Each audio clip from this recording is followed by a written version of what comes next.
name is on nothing. Because I'm not here to amass wealth for myself. I'm here to amass wealth for a nation of people. Yes, I live good. I deserve to live good.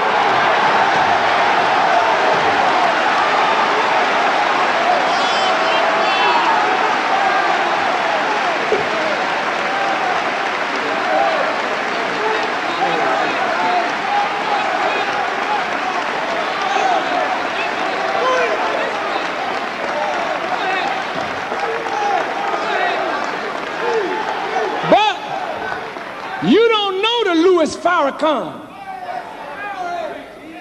who worked and only got $35 a week to feed his wife and his children. You don't know the Louis Farrakhan that walked 5 or 6 miles to the mosque because he didn't have no car and had to put cardboard in my shoes.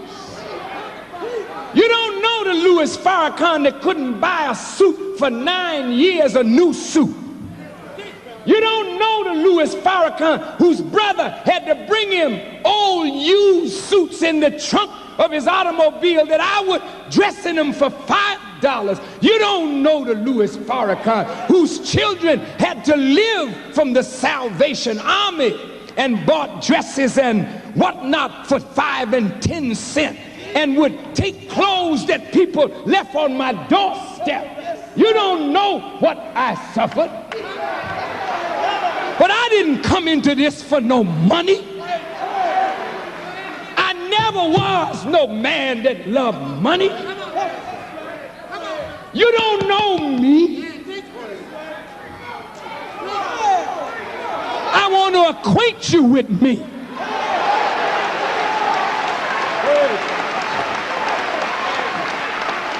Elijah Muhammad would almost have to fight me to take money from him.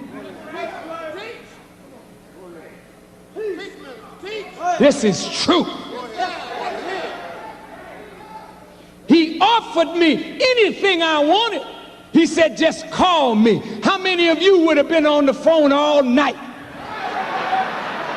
I've never called him once to ask him for nothing because he gave me a field to work, and if I couldn't work my field and get it out of my field, I didn't deserve it.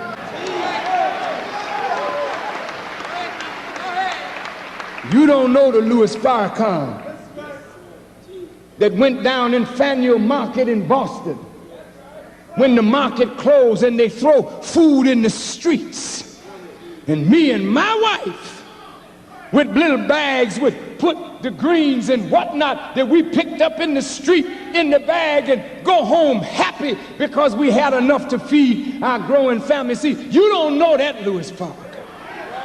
You don't know the Louis Farrakhan that the beloved wife of Elijah Muhammad, Clara Muhammad, came and stood in our living room and broke down and cried because she never saw people so poor who were so happy. You don't know that man.